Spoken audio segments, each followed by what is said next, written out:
pinanganak ko yung mga alaga ko dito sa park. Mali, ang park na ito ay malapit lamang sa bahay, 1 minute walk lang papunta dito.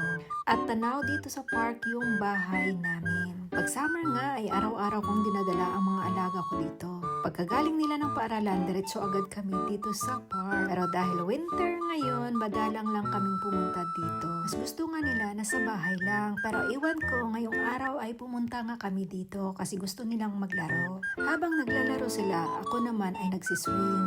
Pinapanood ko lang sila habang naglalaro. Minsan ako ay nakikisali sa kanilang laro, pero madalas ako ay nakaupo at binabantayan lamang sila. Kasi itong mga alaga ko ay may sariling mundo. Ano-ano ang mga nilalaro dito sa park. At dito nga sa park ay may makikita kayong mga plastic.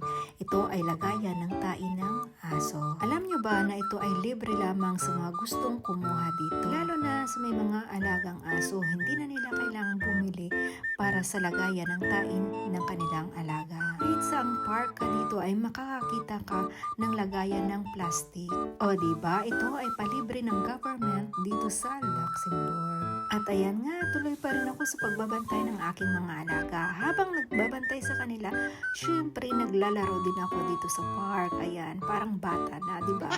Alam nyo, minsan naisip ko sana sa Pilipinas ay meron ding ganito. Kaso lang, nakukurap ng mga gobyerno ang budget para dito.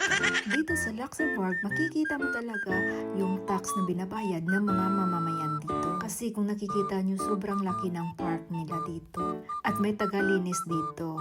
At may nagmi-maintain sa park na ito. O ayan nga, ang mga alaga ko ay kung saan-saan na sumusuot. Kaya habang naglalaro ang mga alaga ko, ako ay namasyal nga at nakakita ako ng halaman na sumisibol na. Ibig sabihin nito, malapit na ang spring at hindi na masyadong maginaw dito. Kasi tingnan nyo, yung mga puno ay wala pang mga dahon. Pero pag oras na spring na, ay lalabas ulit yung mga dahon nito. At dito sa Europe, nakaka-experience talaga kami na 4 na season. Ang summer, autumn, winter, at spring. At ayan nga, at sobrang lamig na at nagliligpit na kami at pauwi na kami ng bahay. Kaya yan mga kayan, adios, adi, bye!